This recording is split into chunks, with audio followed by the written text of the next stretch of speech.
My name is Florencia Henshaw. I am a member of the Board of Directors of ATSB and also the proud president of the Downstate Illinois chapter.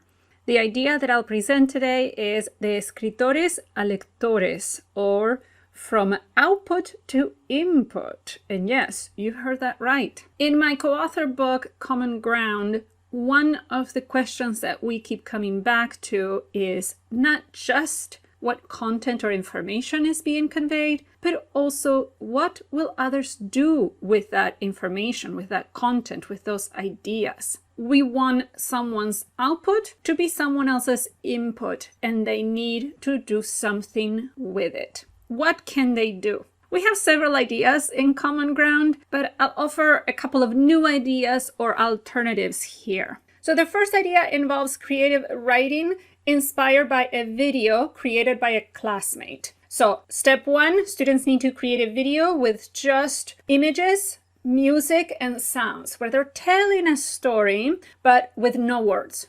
You can use something like Adobe Spark to create the video or any other video creator you like. And there are sites like Pixabay that have free pictures and also free music and free sound effects. When the video is done, the students will share it, and then a classmate writes a short story inspired by that video.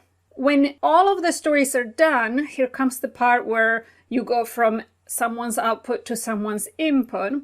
You're going to have the students read several of the stories that their classmates wrote and then play the videos so they can match each story with the corresponding video.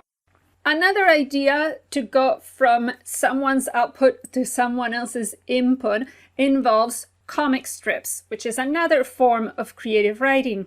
So if you have your students create a comic strip, what do you do with it afterwards? One possibility is to cut it up so that you give just the vignettes to another student and they have to put it back together in the right order. For example, you see here these little vignettes that I created using Canva. Well, the student could then put it all back together, and they need to understand what's happening in this story to be able to put them in the right order. Something very similar can be done if you have your students create a texting exchange. This is an idea that we have in Common Ground. They can make up a texting exchange between characters in a book or celebrities. And then what do you do when you have the texting exchange? Well, one idea is to cut it up and shuffle the dialogue bubbles of two texting combos. You put it in an envelope, and then you give that envelope to a pair of students, not the ones who wrote those. Obviously, you would give it to somebody else.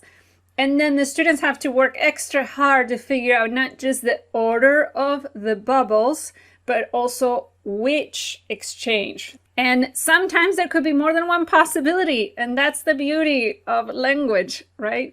But let's see who can recreate the two dialogues as originally written.